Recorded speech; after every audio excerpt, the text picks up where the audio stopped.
महाभारत का युद्ध है। एक तरफ पांडव हैं, एक तरफ कौरव हैं। पांडवों के साथ में कृष्ण है। नैतिकता के लिए जरूरी है कि पांडव जीतें और कृष्ण इस पूरी योजना के साथ वहां पर हैं। पर पांडव जीत नहीं पा रहे, जिसके कई कारणों में से एक ये है कि कौरवों की सेना में द्रोणाचार्य भी हैं, उनका पुत्र अश्वत्थामा भी है। द्रोणाचार्य गुरु तो पांडवों के भी हैं, कौरवों के भी हैं, पर वो राजधर्म का पालन कर रहे हैं क्योंकि वो जिस राज्य के साथ हैं उसके साथ खड़े हैं। पांडवों की सेना उनको हरा नहीं पा रही है और अंत में कृष्ण को समझ में आता है कि पांडवों को जितवाने के लिए कुछ कूटनीति का सहारा लेना होगा। कृष्ण कूटनीति के शिखर हैं। वो युधिष्ठिर से एक बात कहते हैं, पर युधिष्ठिर तैयार नहीं है एक गलत बात कहने के लिए। और अंत में कृष्ण अपनी पूरी कूटनीतिक ताकत का इस्तेमाल करके सिचुएशंस बनाते हैं।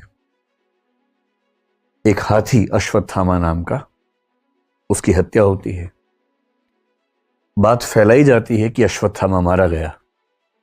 अश्वत्थामा द्रोणाचार्य के पुत्र का नाम भी है और द्रोणाचार्य अचानक हताश होने लगते हैं। उन्हें फिर भी लगता है कि एक बार मैं खबर को ऑथेंटिकेट कर लूं, प्रामाणिक है या नहीं चेक तो कर लूं।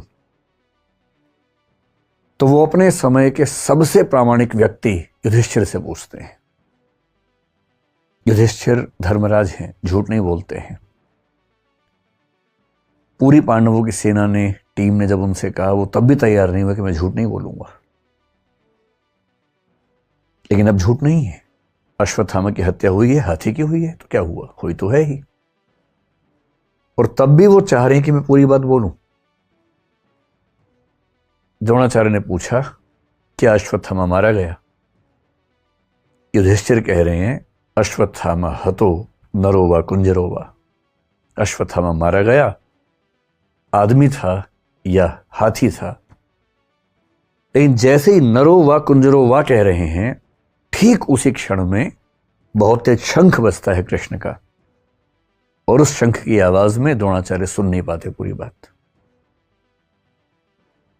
और क्योंकि वो सुनते हैं सिर्फ इतना कि अश्वत्थामा मारा गया, वो हताश हो जाते हैं, हथियार छोड़ देते हैं, युद्ध भूमि में जमीन पर टिक के बैठ जाते हैं। और इसी क्षण का फायदा उठा के धृष्टद्युम्न उनकी हत्या कर देता है। मैं सोचता हूं कई बार कि द्रोणाचार्य इतने योग्य व्यक्ति थे, यदि मिस इंफॉर्मेशन से या मैनिपुलेटिव इंफॉर्मेशन से उनको भी एक गलत तथ्य के प्रति आश्वस्त किया जा सकता था, तो आज के दौर में जब हर तरफ सोशल मीडिया के हमले हैं, कैसे कोई व्यक्ति सही फैसले करे? अगर द्रोणाचार्य उस आवाज को सुन पाते, नरो वा कुंजरो वा, तो शायद उनका फैसला बदल गया होता, शायद युद्ध की कहानियां अलग होती। पर किस तरह से सूचनाएं पहुंचे, कौन सी सूचनाएं ठीक से न पहुंचने दी जाएं, कैसे कंटेक्स्ट से बात को हटा दिया जाए, अगर सूचना देने वाले इसमें माहिर हों तो समाज क्या करे, आम आदमी क्या करे, द्रोणाचार्य जैसा महान चिंतक क्या करे। और इसलिए कुछ बातें जो मुझे लगता है कि होनी चाहिए इस मसले पर। मैं तो अपना जीवन लगभग 2/3 जी चुका हूं, बाकी तो पता भरोसा तो कल का भी नहीं है, लेकिन हाँ, अगर मैं भारत की सामान्य आयु के हिसाब से देखूं तो 2/3 जी चुका हूं। आप 1/3 वाले हैं, तो आपके जीवन में बड़े फैसले बाकी हैं। अधिकांश की शादी भी शायद नहीं हुई, आप लोगों के ना चेहरे ही बता रहे हैं, आपके चमक रहे हैं ना अभी। तो आपको बड़े फैसले करने हैं, और फैसला करना हर दौर में मुश्किल था, आज के दौर में सबसे मुश्किल है। तो कुछ सावधानियां कि जब आप फैसला करें जिंदगी में तो किन सावधानियों को बरतें ताकि गलतियां कम से कम हो। गलतियां उसके बाद भी होंगी, कौन है जो गलती नहीं करता है फैसले में? सब करते हैं, आप भी करेंगे, पर गलतियां कम हो, सही फैसले ज्यादा हों। मेरे एक फेवरेट दार्शनिक हैं Jean Paul Sartre, French philosopher हैं। उनके दर्शन का सार अस्तित्ववाद कहते हैं, एग्जिस्टेंशियलिज्म कहते हैं।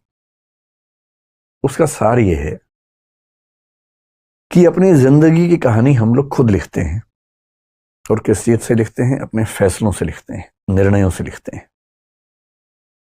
आपने किसी परिस्थिति में क्या फैसला लिया, इससे आपके जीवन की आगे की कहानी लिखी जाएगी। इसलिए मुझे लगता है कि टॉपिक थोड़ा सा महत्वपूर्ण है। तो इसका नाम रख लेते हैं निर्णय। सही निर्णय लेने में क्या क्या सावधानियां होनी चाहिए, बेसिक सी बात इतनी सी है। जब आपके मन में कोई सवाल है तो सवाल पूछिएगा, पहले मैं अपनी बात रखता हूं, फिर आप सवाल पूछिएगा। जब भी कोई निर्णय लेने की प्रक्रिया में आप उतरते हैं, सबसे पहला स्टेप क्या है? सबसे पहला स्टेप है ये देखिए कि निर्णय की प्रक्रिया में उतरने से पहले आप निष्पक्ष और तटस्थ हैं या नहीं हैं। एक शब्द होता है तटस्थ, जिसको अंग्रेजी में बोलते हैं न्यूट्रल। तटस्थता को न्यूट्रलिटी बोलते हैं। इससे मिलता जुलता एक प्रसंग है निष्पक्ष या निष्पक्षता कह लीजिए, इसको बोलते हैं इम्पार्शियल होना या इम्पार्शियलिटी एज ए क्वालिटी। ये मैं कह रहा हूं कि निर्णय की प्रक्रिया में उतरने से पहले, बाद में तो जो होगा देखेंगे। जैसे हमारा समाज इस समय बहुत सारे सामाजिक राजनीतिक मुद्दों से घिरा हुआ है। जैसे एक मुद्दा कुछ दिन पहले आया, जो हिजाब का मुद्दा जिसको हम कहते हैं, कर्नाटक से एक डिबेट उठी हिजाब की। फिर एक मुद्दा आजकल चल रहा है यूनिफॉर्म सिविल कोड का, जो कि हो सकता है कि जल्दी ही किसी रूप में हमारे सामने आए। फिर पॉपुलेशन बिल के बारे में बात चलती है आजकल। उत्तर प्रदेश में आया भी था और अभी कुछ और राज्यों में आने की बात है, शायद सेंटर में भी आए।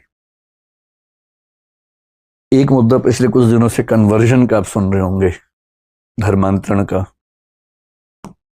लव जिहाद का मुद्दा सुन रहे होंगे। सारे मुद्दे हमारे सामने आते रहते हैं। हम इन सब पे बात करेंगे समय के साथ, धीरे धीरे इन सब पे बात करेंगे। पर किसी टॉपिक पर बात करने से पहले देखना जरूरी है कि हम पहले से फैसला ले तो नहीं चुके हैं। और सबसे बड़ी दिक्कत हमारे समाज की है कि फैसले पहले हो चुके हैं, विचार बाद में होता है। सही प्रोसेस तो ये है कि पहले विचार हो फिर फैसला हो, पर फैसला पहले होता है। मेरे बहुत सारे दोस्त हैं, हिंदू हैं, मुसलमान हैं, सिख हैं, हर धर्म के लोग। मतलब वैसे तो मैं बहुत ही अकेले टाइप का आदमी हूं, दोस्त ज्यादा है नहीं, पर जो हैं उनमें मतलब डाइवर्सिटी ठीक ठाक है। मैंने क्लासेस में भी देखा और मैंने पाया कि हिजाब की बात आते ही कोई मुस्लिम बच्चा जनरली इस भाव से देखता है कि नहीं ये गलत हो रहा है हमारे साथ, और कई हिंदू बच्चे इस भाव से देखते हैं कि एकदम सही और होना चाहिए और होना चाहिए। और मजे की बात है कि टॉपिक क्या है ना इसको पता ना उसको पता है। कर्नाटक हाई कोर्ट का जजमेंट क्या है 128 पेज का, ना इसने पढ़ा ना उसने पढ़ा। कर्नाटक सरकार का क्या डायरेक्शन आया था, रूल क्या था, ना इसने पढ़ा ना उसने पढ़ा। और फैसले का एग्जैक्ट मतलब क्या है किसी को नहीं पता। पर हम टॉपिक शुरू होने से पहले ही राय बना के चलते हैं। E.H. कार एक बड़े अच्छे विद्वान हुए हिस्ट्री में, उनकी एक किताब है बड़ी अच्छी, हिस्ट्री, इतिहास क्या है, व्हाट इज हिस्ट्री। बड़ी अच्छी किताब है। उन्होंने साबित किया कि हिस्ट्री के बारे में आप कुछ भी कह लीजिए, कितने फैक्ट्स हैं, इतने प्रमाण हैं, सब बेकार की बातें हैं। अंततः इतिहासकार के दिमाग में जो बैठा हुआ है वो साबित वही करता है। इसलिए मार्क्सिस्ट हिस्टोरियन लिखेंगे तो आप पाएंगे सबके निर्णय लगभग एक जैसे आते हैं, और जो नेशनलिस्ट हिस्टोरियंस हैं उनके फैसले एक जैसे आते हैं हमेशा। किसी हिस्टोरिकल फिगर को लेकर सोच लीजिए, अकबर की बात कर लीजिए, औरंगजेब की बात कर लीजिए। एक धारा के फैसले हमेशा एक से आएंगे, दूसरी धारा के फैसले हमेशा एक से आएंगे। ऐसी माइंडसेट से अगर हम चलेंगे, और हमारी यूनिवर्सिटीज में भी तो यही होता है। बहुत रोचक बात है, यूनिवर्सिटीज में टीचर्स बटे हुए हैं कि ये मार्क्सवादी है, ये भाजपाई है। और मैं सोचता हूं कि जो आदमी देश को पढ़ाने की जिम्मेदारी संभालता है यूनिवर्सिटी में, वो एक विचारधारा से बंध कर चीजों को देखने का आदी कैसे हो सकता है? उसके अंदर इतना वैचारिक साहस क्यों नहीं है कि किसी मुद्दे पर मेरी विचारधारा से बेहतर राय किसी और विचारधारा की भी हो सकती है? यह साहस क्यों नहीं है? और इसलिए जो बात यूनिवर्सिटीज तक में मिस होती है तो समाज में तो कहां से आएगी? विश्वविद्यालय का तो काम है समाज को सही दिशा देना, वही नहीं है तो समाज में कहां से आएगी? पहले कोशिश कीजिए न्यूट्रल होने की, तटस्थ होने की। कि मुद्दे को समझने से पहले ना मैं इस तरफ हूं ना मैं उस तरफ हूं। हिजाब की बात है, मुझे नहीं पता, मैं पहले स्टडी करूंगा पूरा, स्टडी करने के बाद मामला ठीक लगेगा तो मैं कहूंगा हाँ ये ठीक है, गलत होगा तो बोलूंगा गलत है, पहले क्या फैसला करूं। ये तो बहुत बेसिक सी बात है। न्यूट्रलिटी ही जब रियल सिचुएशंस में आती है उसको बोलते हैं निष्पक्षता, impartiality in the specific situations. और ध्यान रखना है, निष्पक्ष नहीं रह पाने के भी दो तरीके होते हैं। निष्पक्ष का मतलब है कि भाई मैं एक्स और वाई के झगड़े में ना एक्स की तरफ हूं ना वाई की तरफ हूं। जैसे मान लीजिए दो बच्चों में झगड़ा हो जाए,